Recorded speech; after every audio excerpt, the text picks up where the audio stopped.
Is this the end of the road for USC and Notre Dame?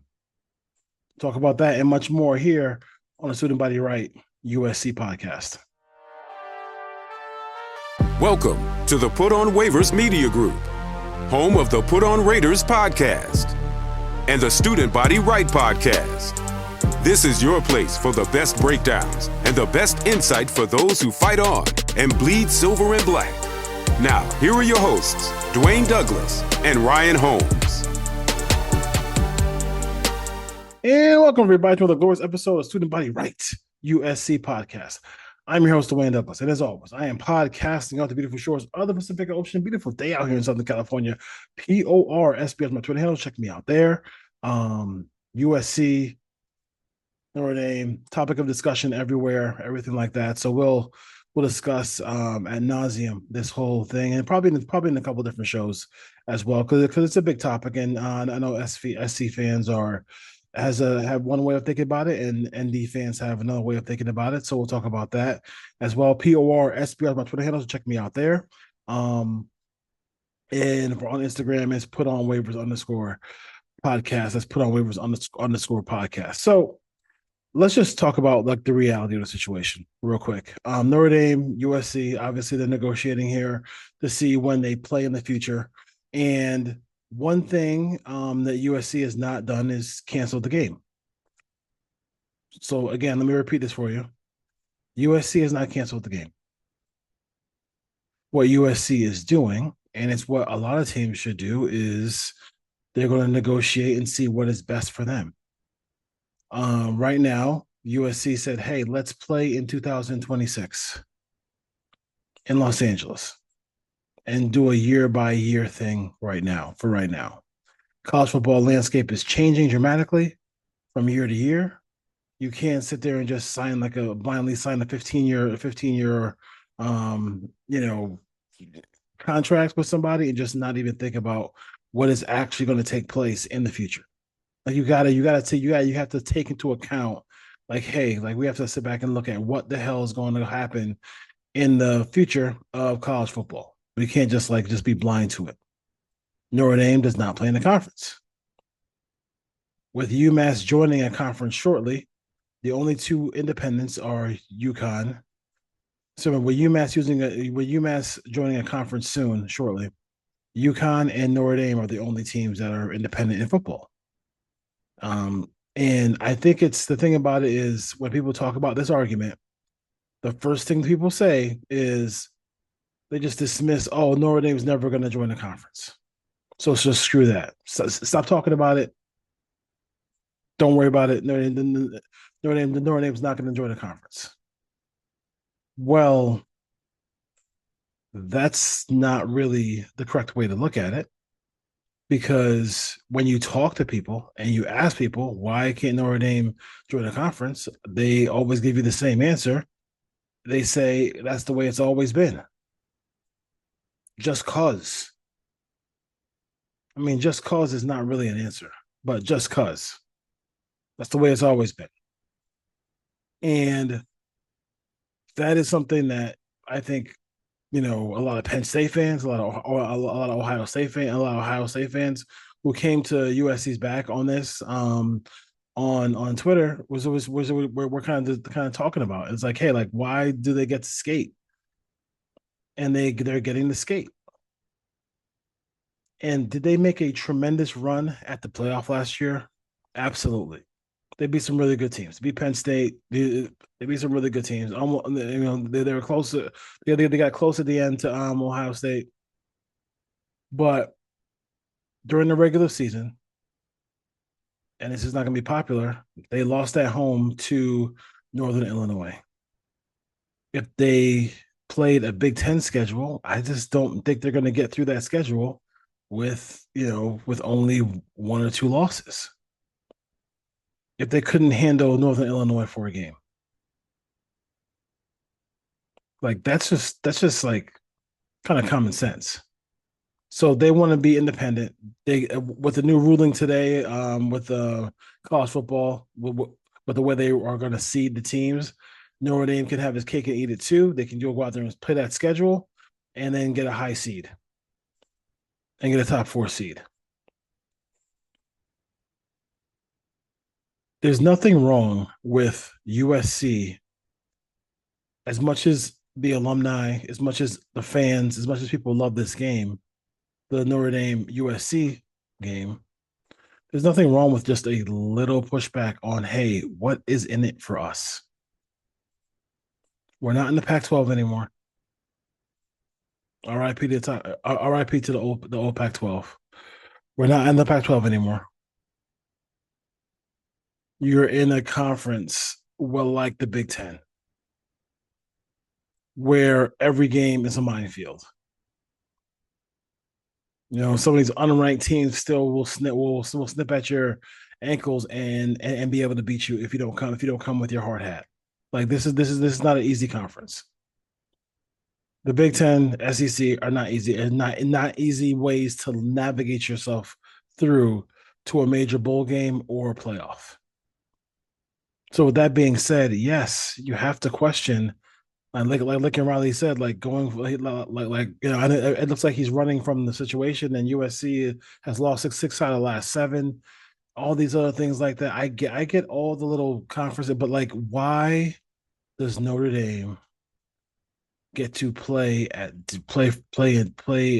game, play a sport with different rules than Alabama, than USC, than Ohio State, Penn State, and all these other really famous blue blood programs? They shouldn't be able to do it, but they're just allowed because hell yeah, because of NBC. Oh, they got a contract with NBC. It's going to affect what their ability to just kind of skate in and just and not play anybody towards the end of the season. And then our Notre Dame fans will say, "Oh, we played you guys. We didn't play anybody either." You're quote unquote running from this. USC wants the game to be, or are saying, "Hey, can we play the game in week zero?" They don't want to play the game in week zero. Want to play the game in week one. They won't play. They don't want to play the game in week one. They want to play the game in week two. They want to play the game early. They want to play it when they feel like playing it. And that sounds like somebody that's the thing where you're not in a relationship, like you're in a relationship with another team here who they have to look at the mirror and say, what's best for the Trojans. And maybe going forward, what's best for the Trojans is that USC plays Notre Dame, and maybe it's not. But it's not a situation where NBC wants some of these marquee games. And I know that they just signed a 12-year deal with Clemson. Clemson is a top program. They're going to be in the playoff race for the upcoming years. I understand, but they're not. But Clemson, Notre Dame is not Notre Dame USC. I mean, how many famous movies are the characters sitting around watching USC play Notre Dame? Well, The Godfather, Die Hard, like some of the famous movies know what a big game that is. But with that being said, there has to be some leeway here for Notre Dame to come to the table and say, okay, hey, let's do this year by year. We'll play week two, week one. I mean, maybe this game should even be a neutral site game. I mean, when it's played at Notre Dame, it should be played in the in the in the Indianapolis Dome where the Colts play, and then maybe the game's played at SoFi when it's out here. There has to be some kind of leeway here given between the two parties. Everybody's not going to get what they want when you're negotiating. So let them negotiate, see what happens. I don't think the premise of this is to run away from the game. I don't think that that's the case. But have you seen USC's 2026 schedule when they play Oregon and play Ohio State next year? I mean, that's a combo that a team like Notre Dame never has to deal with, like never has to deal with,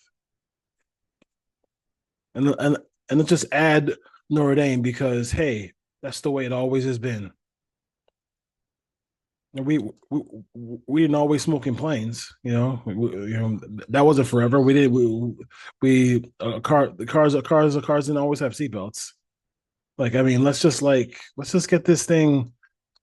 Number one, I don't want to heavily criticize USC here because they're talking, they're negotiating. Let's see what happens from the negotiations themselves before we start going on tangents about, oh my God, we need this game. We're going to die if we don't get it. If you don't have this game at SC and you end up making the playoff, you're gonna cry about not playing Notre Dame? I'm all for a competitive schedule, but like when you're gonna have like some of the, when you're gonna have two top three teams, like three top 10 teams on your schedule, four top teams on your schedule. I mean, and then like you end up missing the playoffs, and you can't then cry about so and so's not getting it done. So like some other teams are not doing what some of the other teams are not doing this. They're not sitting here playing all these games. I know they come out with a rule where like this game, if you lost this game, it wouldn't count against you. Maybe they'll take the top four teams from a conference, whatever. Those kind of things coming up forward here. But I don't see that's fine. If somebody wants to see like that, the Notre Dame fans are feeling themselves after last year's run. They should. They've been the better team over the last 6-7 years. Besides the first year with Caleb Williams, where USC beat him, that's fine. Like toot the horn, whatever. But we both haven't won a championship in forever, and that's what USC and Notre Dame. That's what we pride ourselves on, is winning championships.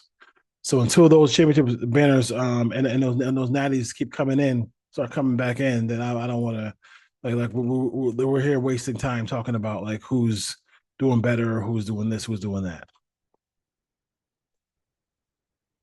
But again, let them negotiate this deal. Whatever Notre Dame does, Notre Dame is not the Pope of college football. They're not this isn't a dictatorship in this relationship. Let them talk. Let's see if it gets canceled. I don't think anybody at USC wants to cancel the game. I don't think anybody at Notre Dame wants to cancel the game. But if they want to continue to play, I think for sure, 100%, they have to go out and just like, come on, bro. Like, you gotta talk. You gotta talk. You gotta have the conversation and negotiate. And if everything that USC brings to the table is a no, then they won't play. I mean, USC is not in here gonna be like like Notre Dame's bitch. We're playing Michigan. We're playing Michigan State. Playing Ohio State. You're playing Oregon. You're playing Washington. Like you're not. I mean, this is not something where we're sitting here like, oh, we're begging for Notre Dame's approval. We gotta play the Irish. Otherwise, we're gonna just perish as a program. Like I love the sideline view of the Golden Domes and the helmets of USC. I love that picture. I think it's great. It's iconic. It's beautiful for college football. We love that. We all love that. But Notre Dame gotta, they gotta come to the table and have a conversation. Have an honest conversation. You want this game? Okay. We want this game? Okay. I don't see that. To me, that would be a beautiful thing to start college football off every year with that game. That'd be fun. That's the first game of the year. You could build it up as much as such, and then and then down the road you're going to get the Ohio State, Michigan. You're going to get the Alabama, Auburn. You get games like that to kind of couple with it the big time classic college football rivalries. But I think what I'm reading and I'm saying this is like, this embarrassment. They're running like this and that. It's like they need the game. Notre Dame needs the game. Does USC need? USC likes the game. Let's just be real. I don't think USC needs the game. They don't need it. They're not dying for it. And I don't want to see it stop. But I will. My life will adjust if it's not there anymore. I'm not gonna stop watching college football. Stop watching SC. Stop going to the Coliseum. Stop seeing them on the road because they don't play Notre Dame anymore.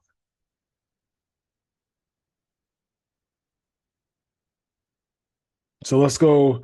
I'm gonna go. Next show, I'm gonna go over some reactions of some media members and some really some tweets, whatever stuff like that. To kind of get some reactions to it as well. We'll do a couple shows on it. It's worth it. I mean, it's the off season and it's Notre Dame USC, so it's definitely worth a bigger conversation than just one show.